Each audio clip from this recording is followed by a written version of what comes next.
ये सब छोड़ो जीजा जी, आप एक बात बताओ, नोक झोंक पहले भी होती थी नोक झोंक, तो तलाक तक नौबत तो नहीं पहुंचती थी। लेकिन जब दोनों के बीच में कोई तीसरा जाए ना। क्या मतलब दो के बीच में तीसरा? मैं तो शादी से पहले भी नहीं थी। पहले थी ना, पहले थी ना आप। एक मिनट बबलू, वो घर की सदस्य है, उसे बोलने का पूरा हक है।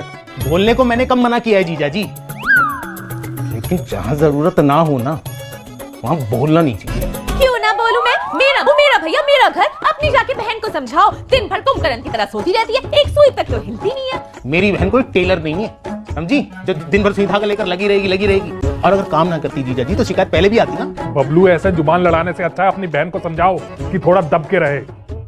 अरे बात दबने उठने की नहीं है जीजा जी, एक तो आप भी बात बात पे कमी निकालते हो। वो तो बेचारी आपकी सेवा करना चाहती थी। बेचारी नहीं, दुराचारी है वो। जब मेरी मम्मी जिंदा थी तब तो फर्श आईने की तरह चमकता था, मुंह तक देख लेती थी, और अब देखो कितना गला पड़ा है। हाँ देख रहा हूँ, 9 दिन में घर चमका के ताजमहल बना दिया देखो। बबलू, यहाँ हम तेरी बहन की बात करने बैठे हैं, मेरी बहन की नहीं।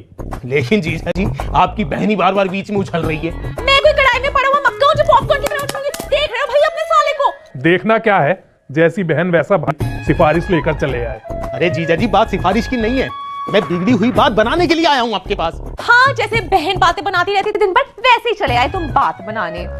वो तो दीदी को जीजा जी की चिंता थी, कई मिन्नतें करी है मुझसे, तब जाकर आया हूँ मैं मनाने के लिए, समझी।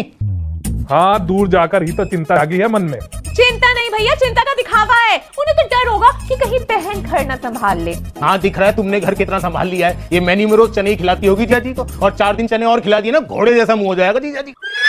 अरे चने की छोड़ो, कम से कम चैन सुकून तो है। क्या फायदा, 52 पकवान पकाओ और उसके बाद डंडा बजाओ। तुम ना आग में जरा कम घी डालो। मंथरा थी क्या पिछले जन्म में? भैया आप ये सुन कैसे रहे हो? क्या आग में घी डाल रही है? सही तो बोल रही है?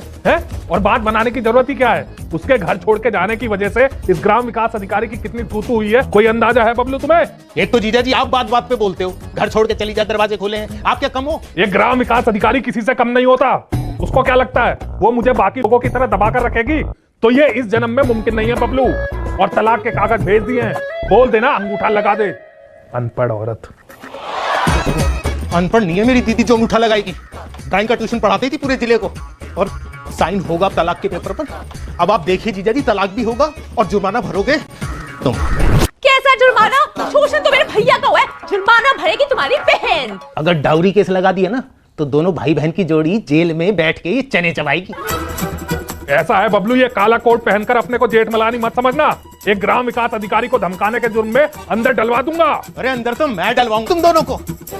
दहेज का सारा पैसा 10% ब्याज पे चला दिया, और सामान जो है बहन के ससुराल में टिका दिया। वाह! अरे वो मनहूस सामान दिया था, इसलिए तो नहीं चली मेरी शादी। अरे तुम्हारे लक्षण जैसे हैं, तुम्हारी शादी तो चलेगी नहीं। एक ग्राम विकास अधिकारी की बहन किसी रिश्ते की मोहताज नहीं। और भूल मत बबलू, तेरी बहन भी 25 साल से यहीं दाना चुग रही थी, और उसी के हाथ का दाना चुग चुग के ना आप सांड हुए हो जीजा जी। हाँ, बड़ा सांड बना हूँ। जाने क्या फूक के खिलाती थी जो बीपी, शुगर, भगंदर, बवासीर हो गया मुझे। अब इसका इलाज का पैसा कौन भरेगा? इनके पापा भरेंगे ना भैया, अपने बैंक से। हाँ, मुसीबत में हम ही तो याद आते हैं। और दीदी बता भी रही थी कि कैसे उनके कंगन को बेच के अय्याशी कर रही हो तुम। अरे कौन से कंगन? वो पानी चढ़े हुए कंगन, उनको बेच के तो एक देसी पौवा भी नहीं आया, और अय्याशी की बात कर रहे हैं। देख रहे हो भैया, आप इसको बोलते क्यों नहीं कुछ?